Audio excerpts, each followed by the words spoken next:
I had a family friend reach out to me and ask me if I could help them out with their lawnmower, and of course I said I'd be glad to. Now, they didn't have a lot of information, which to be honest is more interesting to me when working on them, but a little information is always helpful to get the repair done quickly. Hopefully this one won't be too complicated, but you never know what kind of trouble you might find yourself when you really start looking into them.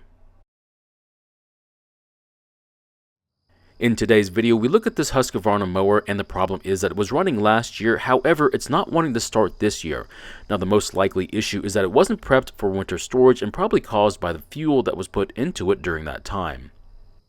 Now, I'm going to try and repair this mower, however, it may not be the exact repair you need to make to yours. We'll explore other options later in the video. Now, we're only going to mention what these other options could be. We don't have enough time to look into them, but if you need more information on these options, you're welcome to ask as many questions as you need to. From the information that I was given, I don't think there was a catastrophic failure or any other disastrous event that caused this engine to stop and not start again. Now, if something like that did happen, I'd examine the blade for damage and whether the engine can make a full revolution by pulling on the rope. The first thing I want to do is look over the mower and make sure there's nothing wrong with it. What I'm looking for is anything that might be an issue for me later on, like a crack in the deck, loose handles, or any leaks from the engine or fuel tank. Now, aside from being a bit filthy and covered in spider webs, I don't see any issues with this mower, so the next thing I want to do is check the oil level and its condition. I also want to check to see if there's any fuel in the tank. Remember when checking the oil to wipe the dipstick off first and then check the oil. This will give you a better reading, that way you won't put too much or too little into the engine. Now, I'm not sure who put the oil into this one, but they put way too much in it. This much oil will cause the oiling system to work in a way it's not supposed to and could cause more problems than just having extra oil in the engine. Now, there's plenty of gasoline in the fuel tank, and from the smell, it still smells like gasoline and hasn't turned into paint thinner yet, so I don't think it's the reason why it won't start, but to be sure, I'll drain the tank later on and examine its condition. The next step is to try and start the mower and see how it's not starting. From this information, it could point us in the right direction.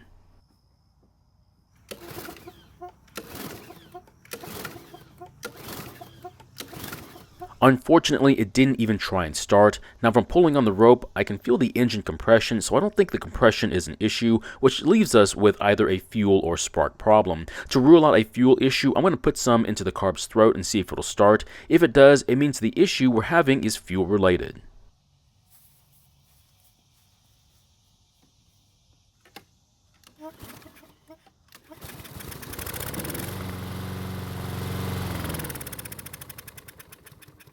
Luckily, it started and ran for a few seconds, which means the issue we're having is fuel related, and more than likely it means the carb is not delivering any fuel to the engine.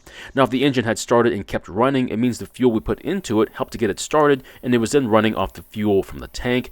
That would point to a choke issue, but since it stopped running soon after, more than likely the carb needs to be inspected, cleaned, and any openings cleared inside it. Now, I don't mind a few spiders, however, I don't want to have any surprises if you know what I mean. So before I go on, I'm going to spray some of the dirt away, and more importantly, the cobwebs. Now, since it came with fuel in the tank, I do need to rule it out as a reason why the engine isn't starting. I'm going to siphon out the fuel into a glass jar, that way I can inspect its color and for any water contamination, which can either come from the gas station or from the water condensing in the fuel can during long storage.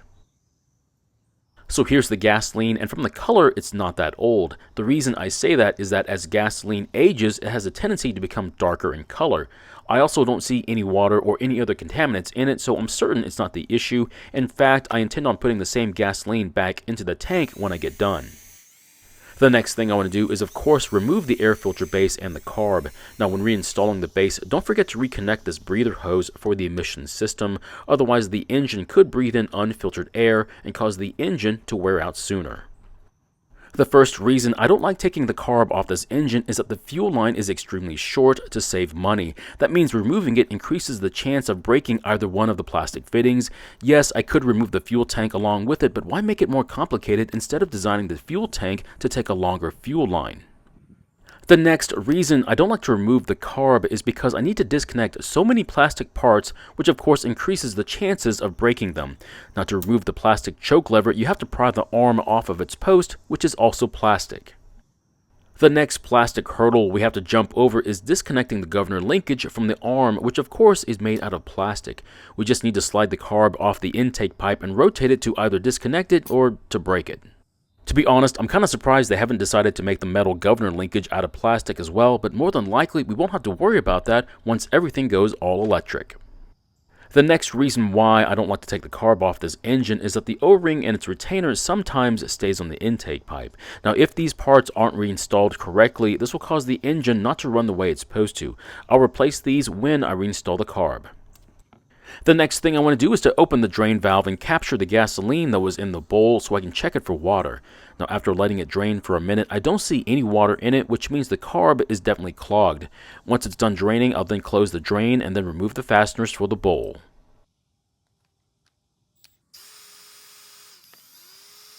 Once all the fasteners are gone, I'll then carefully pry on the edge to loosen the bowl from the rest of the carb. After that, I'll then remove the bowl, check to make sure that the float is working, and of course, look for any blockages. If the float is stuck, it means the needle is stuck too and not allowing any fuel into the carb. If that's the case, remove the float and free the needle. Ours is moving just fine, so I'll inspect the fuel jet. As you can see, there's an opening in the jet to allow some of the fuel to pass through it. However, it's smaller than it's supposed to be. The reason is that the opening is beginning to close up due to the fuel that was left in the tank over the winter. To clear the opening, I'm going to use this wire. There are different ways to clear the jet, but I find this way to be the most convenient. Here's the opening after clearing it, but it's really tough to see that it's any different than before, so here's a side-by-side comparison to show you the improvement. Now the opening looks to be almost twice as large as before, but remember the wire is not able to make the opening in the brass any bigger, it's only able to remove the buildup in the opening to get it back to the correct size. I guess while I'm here, I might as well pry the cartridge out and inspect the openings in it. Although I typically find that most all the openings are clear in this part, I'll inspect it just to make sure. I'll use the same wire that I used earlier, and for anything smaller, I'll use a wire from my wire brush. If you want to use compressed air or carb cleaner, you can absolutely do so. However, just be careful when using them. After taking off the lower portion off the cartridge, I can see the emulsion tube in all its plastic glory. I do see that one of the openings has something in it, but these openings are so large, most things don't get stuck in them. However, I'm still going to clear the openings just to make sure, then I'll start to put everything back together. If you didn't know, the cartridge only goes back into the carb one way, so you really can't install it incorrectly other than possibly not seating it completely. Now the bowl is the same way, it only fits one way, so it's really easy to put this carb back together. Now you can try to squeeze the bowl back into place, or you can line up the fastener openings and use them to pull the bowl back into position. You don't have to over tighten the fasteners because the bowl seals itself using a large O-ring. Now once the fasteners are snug, check to make sure the bowl is mounted correctly and that the O-ring is not visible. Once the carb is back together, we can now reinstall it back onto the engine, which brings me to another reason why I don't like taking this carb off anymore. There are so many things that can go wrong when putting this carb back onto the engine. You might forget how the choke lever is supposed to sit in relation to the choke arm on the carb. You could easily break the plastic post for the choke lever, and you might just forget to reinstall the O-ring in its retainer, which is going to cause some problems later on. Once the carb is back on, check that the choke is moving like it should. After that, reinstall the air filter base, and of course, don't forget to reconnect the breather hose to the back of the base. There's also one more important thing we need to correct before we try and start this engine, which of course is the oil level. Now I could easily pour out a couple of ounces, but I'd rather just do an oil change and get it over with. Now it's best to do an oil change when the oil is warm after running the engine, but since there's way too much oil in it right now, I think it's best to do it this way. Now I've seen a lot of discussion on which oil I should use, but honestly, unless you're trying to win an award for the longest running mower in the world, any type of engine oil will do. These engines really weren't meant to last for thousands of hours, they were meant to last a couple of hundred at best, so 4 or 5 oil changes in its lifetime is all I can really expect. Now, if your mower is going on 40 years and you think you have over 1,000 hours on it, well, then good for you. You've done an excellent job of taking care of your mower and you beat the corporations at their own game.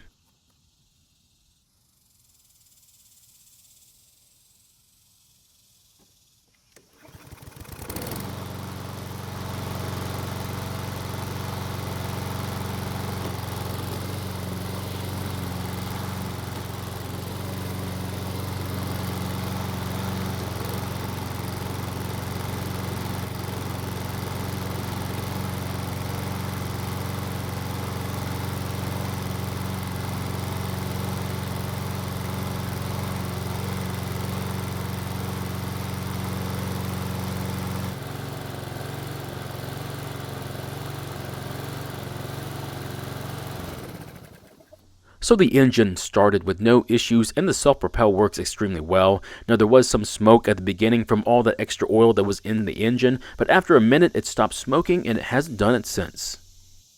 In the end, this mower turned out great. They said it would take more than 10 pulls to get it started, so this is a huge improvement. I'll also be in contact with them to help make sure they get it prepped for the next winter storage. Another option why this mower was not starting is that the spark plug could have been fouled with carbon from burning all that oil that was making its way past the rings. The fix would of course be to clean or replace the spark plug and get the oil to the correct level. So my question is, if you had a small yard with some light hills, would you opt to get an all-wheel drive mower? Personally for me, I would not, and the reason is that rear-wheel drive is fine and the all-wheel drive system is just there to inflate the price by 25%.